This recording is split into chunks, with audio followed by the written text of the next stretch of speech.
शिवसेनेचा धनुष्यबाण चिन्ह आम्हाला द्या नाहीतर गोठवा अशी मोठी मागणी ठाकरेंच्या वतीने आज सुप्रीम कोर्टात करण्यात आली आहे। शिवसेना पक्ष आणि चिन्हाच्या सुनावणीच्या वेळी ठाकरेंचे वकील कपिल सिब्बल आणि देवदत्त कामत यांनी विधानसभा अध्यक्ष, राज्यपाल आणि शिंदेंच्या आमदारांच्या कृतीची आज चिरफाड केली। शिवसेना ही ठाकरेंचीच आहे, पण एकनाथ शिंदेंनी त्याचा फायदा घेतला असं सिब्बल म्हणाले। निवडणूक आयोगानं 2018ची घटना नाकारली, पण तीच घटना 39 फुटीर आमदारांनी काही बदलांसह प्रतिज्ञापत्रामध्ये जोडली। काही आमदारांनी ती घटना मान्य असल्याचं सांगितलं, पण योगेश कदम यांनी मात्र 2018ची घटना जोडणं ही वकिलांची चूक असल्याचं सांगितलं। या विरोधाभासावरतीही देवदत्त कामत यांनी बोट ठेवलं। अपात्रतेचा धोका असणारा आमदार मीच मूळ पक्ष असं कसं म्हणू शकतो, असा सवालही कामत यांनी केला। पण यावर न्यायमूर्ती बागची यांनी आता आम्ही शिंदेंना अपात्र ठरवू शकतो का, असा सवाल विचारला।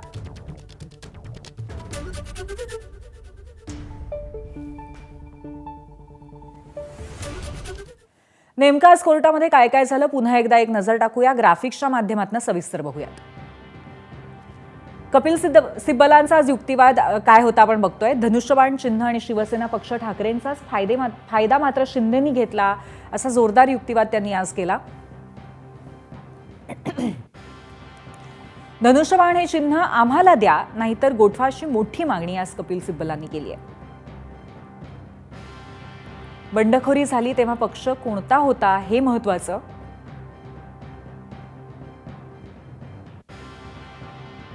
शिंदेंचा पक्ष राजकीय पक्ष आहे की नाही याचा राज्यपालांकडून विचार नाही, असंही त्यांनी आज नमूद केलंय। शिंदेंच्या गटाच्या प्रत्येक चुकीच्या नियुक्तीला विधानसभा अध्यक्षांनी मान्यता दिली। जे आमदार अपात्र ठरायला हवे होते ते मंत्री झाले।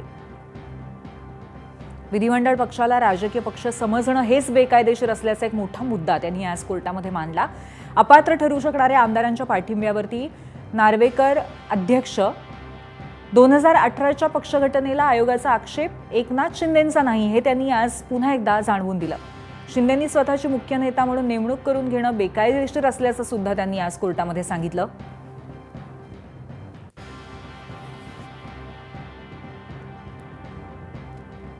त्याचबरोबर देवदत्त कामतांनी सुद्धा आज पहिल्यांदा युक्तिवाद केला। त्यांनी कोणकोणते मुद्दे मांडले तेही पाहूयात।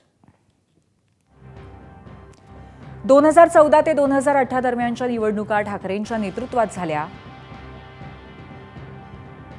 2019ची निवडणूकही ठाकरेंच्या नेतृत्वाखाली झाल्याचं त्यांनी आज पुन्हा एकदा या गोष्टीची आठवण करून दिली। पण 2022 मध्ये शिंदेंकडून अचानक मीच पक्षाचा नेता असल्याचा दावा असल्याचं आज त्यांनी कोर्टामध्ये मांडलं। उमेदवार देण्याचा अधिकार राजकीय पक्षाला असतो, विधिमंडळ पक्षाला नाही, असा महत्त्वाचा युक्तिवाद त्यांनी केलाय। विधिमंडळ बहुमताच्या आधारे आयोगाचा निर्णय घटनात्मकदृष्ट्या अयोग्य असल्याचंही त्यांनी नमूद केलं। अध्यक्षांचा निर्णय चुकीचा असेल तर पुन्हा कोर्टात जाण्याची मुभा हवी, असं त्यांनी आज आपला युक्तिवाद करताना महत्त्वाचा मुद्दा त्यांनी हा मांडलेला आहे। आणि धनुष्यबाण निशाणीवरनी आज ठाकरेंची शिवसेना आणि शिवसेना यांचे नेते सुनावणीनंतर काय म्हणाले तेही आपण पाहूयात।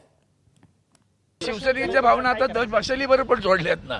मशाली सोबत आता आम्ही लढलो नाही का, मशाली सोबत लढले नाही। तुम्ही आता हे भावनिक लावून आग लावायचं काम करण्याची गरज नाही। मी सांगितलं ना, आम्ही आज मशाल घेऊन उभे आहोत आणि आम्हाला अजूनही धनुष्यबाण हवंय। आम्ही धनुष्यबाण सोडलंय असं कुठेही म्हटलेलं नाही। आम्ही असं म्हटलं की नसाल तर मग निदान त्यांना द्यायचं नाही, असं आमचं तो पर्याय आहे। धनुष्यबाण जी निशाणी हिंदू हृदय सम्राट शिवसेना प्रमुखांनी ती निशाणी घेतलेली धनुष्यबाण, ती धनुष्यबाण आम्हाला मिळाली। पण यांची भूमिका बघा, म्हणजे किती नतद्रष्ट आहेत हे लोक, की ती निशाणी एक वेळ गाडली तरी चालेल, तिला त्या निशाणीला संपवून टाका, पण ती निशाणी जिवंत ठेवू नका। अरे पण ती बाळासाहेबांची निशाणी आहे, हिंदू हृदय सम्राट बाळासाहेबांनी दिलेली निशाणी, पण त्याच्याबद्दल पण यांना प्रेम आणि अभिमान नाही।